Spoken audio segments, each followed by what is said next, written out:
The Marine is a Terran infantry unit. He serves as the cornerstone of Terran forces. Marines can attack ground and air units.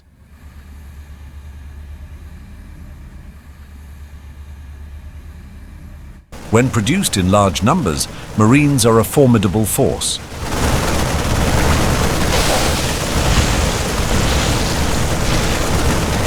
They wear powered armor and are equipped with C-14 Gauss auto rifles. They can also use ballistic shields if it is researched.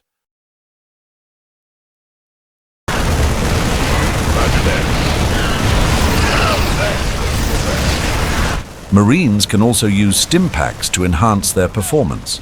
Stim packs increase their firing rate and mobility for a limited time, but at the cost of losing hit points.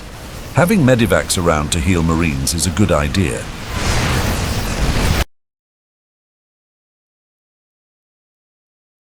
The Reaper is a Terran advanced infantry unit. Equipped with jetpacks, they are used to conduct raids deep in enemy territory.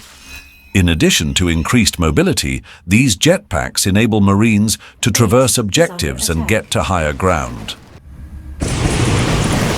Base is under attack. Reapers are equipped with 2 pistols and explosive charges. These charges can knock the enemy off their feet and stun them momentarily. Certainly. Done. The Grim Reaper has arrived. Reapers have the passive ability to heal themselves when not in combat.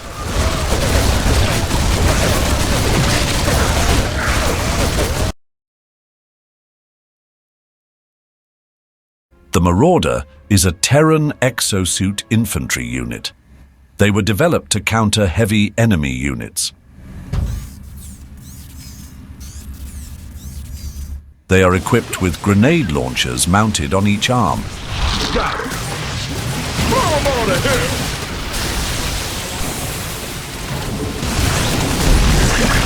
Get him. Marauders can only target ground units. Consequently, they should be paired with anti-air units for support. Marauders can use stim packs if they are researched. Stim packs increase the Marauder's firing rate and mobility at the expense of lost hit points. Fortunately, Medevacs can heal Marauders.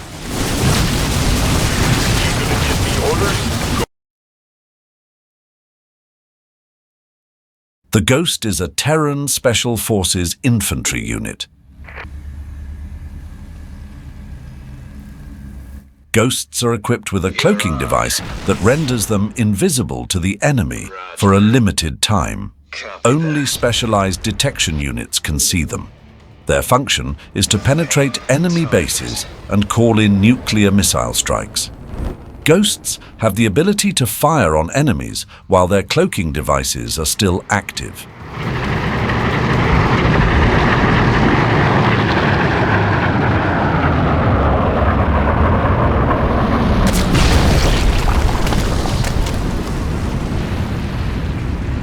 Say again?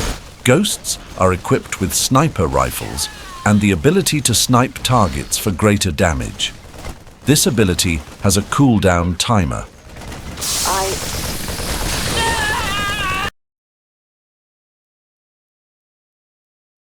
The siege tank is a Terran armored vehicle. They have the ability to deploy in place as an artillery piece.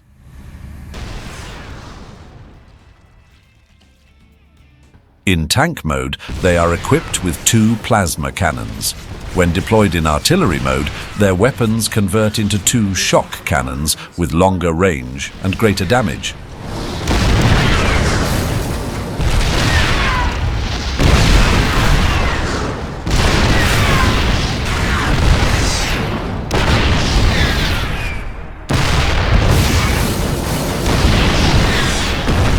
In artillery mode, siege tanks cannot fire at point-blank range. Consequently, they are vulnerable to enemies using melee attacks.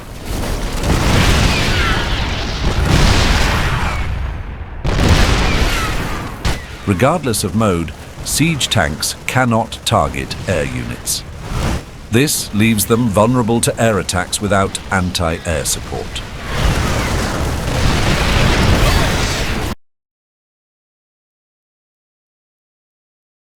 The Thor is a Terran heavy mech. They were developed to serve in dual assault and anti-air roles.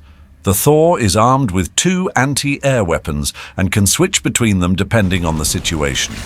Javelin missiles are best used against lightly armored targets, while Punisher cannons are best used against units with heavier armor.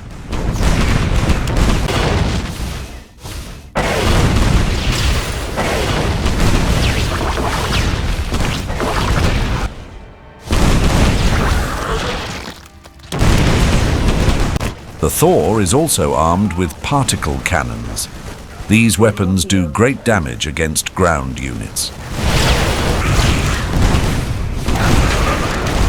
Get me back into the fight! With its heavy armor, the Thor can often be found leading assaults against heavily fortified positions.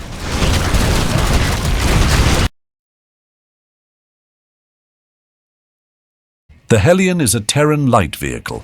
It can transform into a light mech called a Hellbat. It was developed to conduct raids deep in enemy territory. Ready to raise some hell!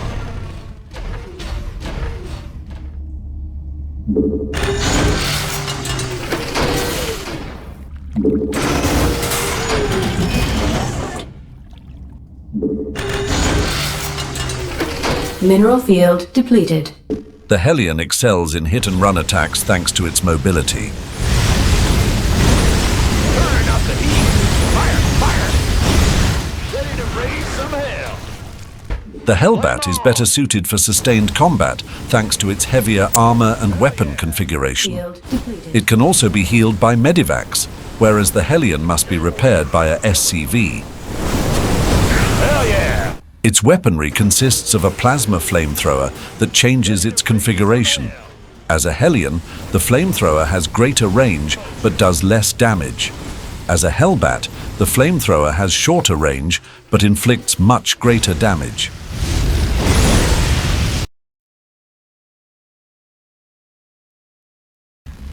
Widow mines are mech devices produced by Terrans. They are used to deny the enemy's occupation of N area. The mines burrow into the ground and then activate their laser tracking systems. When they detect the enemy, they lock on and fire their missiles. There is a cooldown period before the mines can fire another missile.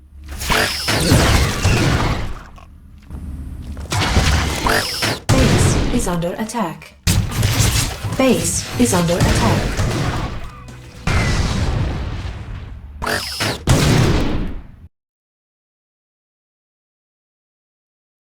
The Cyclone is a Terran light vehicle.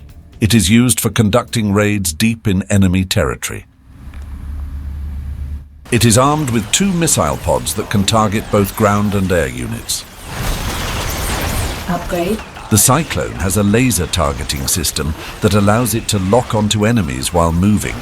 This ability is called Lock On and allows the missiles to bypass the enemy's armor. To use Lock On, a Cyclone must move within 7 range of a target. Once the ability is activated, it can move away from the target up to 15 range while still maintaining its target lock. To use the Lock On ability, the Cyclone must move within 7 range of the target. Once locked on, the lock is maintained up to a distance of 15 range. Lock-on lasts for 14 seconds unless the target breaks the lock-on first by moving out of range. The Upgrade complete.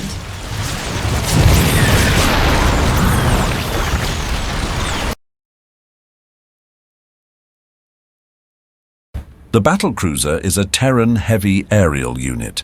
It is used to dominate the theater of operations with its immense firepower.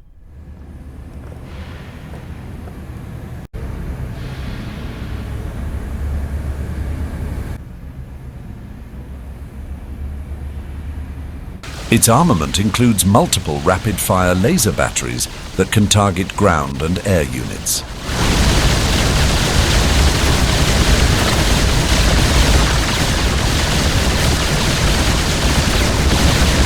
The battlecruiser can use the Yamato cannon if it is researched. Research complete.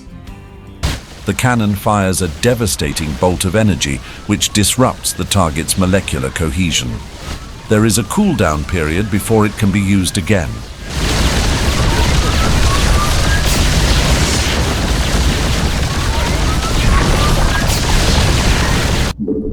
Yes, sir.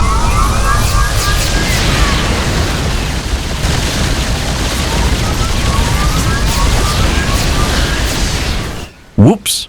Looks like we fired on our own battlecruiser and destroyed it. Battlecruisers can also execute a tactical warp jump.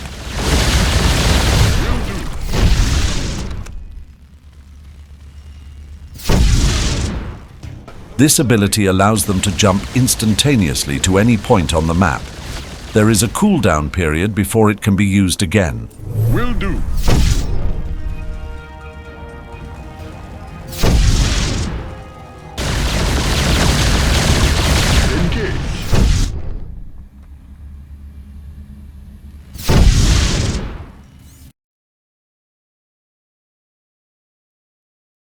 The Medevac is a Terran specialized aerial unit. It serves a dual purpose as medic and dropship transport. Medevacs are often paired with Marines and Marauders, especially when they intend to use stim packs to boost their combat performance at the expense of hit point damage.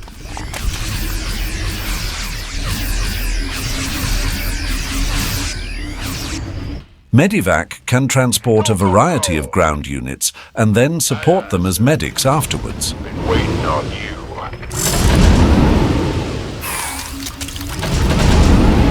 Now, life flight's here. Ready for pickup? Armed and ready. Is under attack.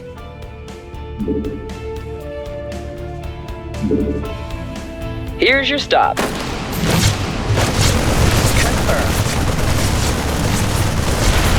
Armed and ready.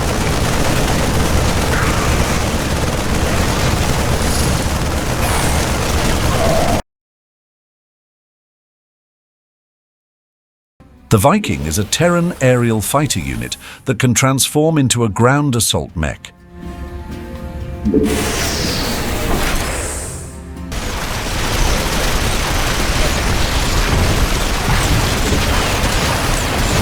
Yes, indeed. Transform. Certainly. Transform.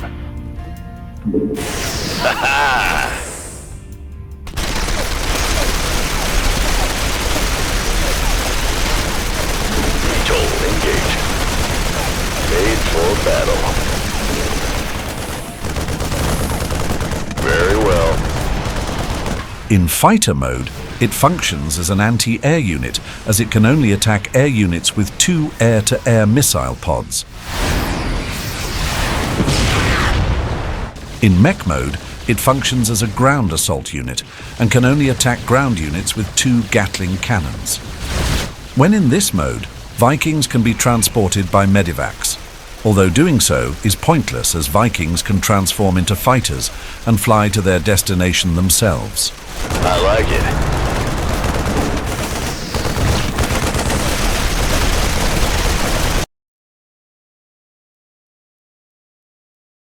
The Liberator is a Terran aerial gunship unit that has 2 modes.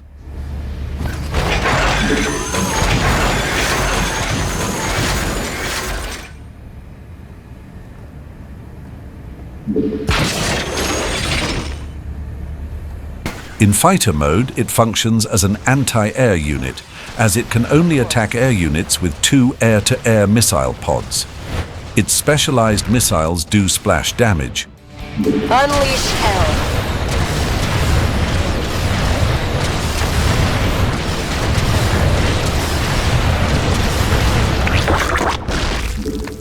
In Defender mode, it deploys in place in the air and can only attack ground units with its particle accelerator cannon. When in this mode, Liberators target all ground units within the selected target zone.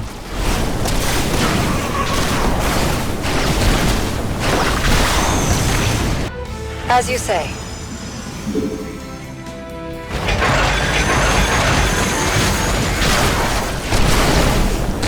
Researching advanced ballistics will increase the Liberator cannon's range when deployed in defender mode.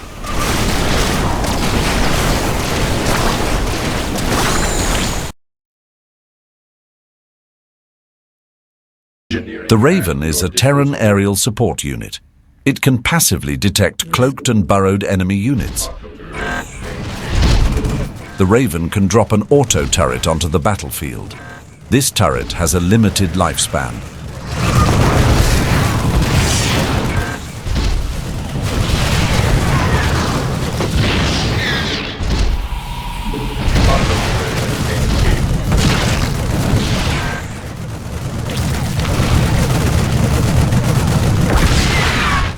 The Raven can fire an interference matrix missile at the enemy.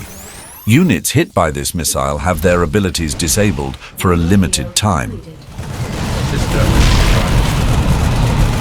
Commencing.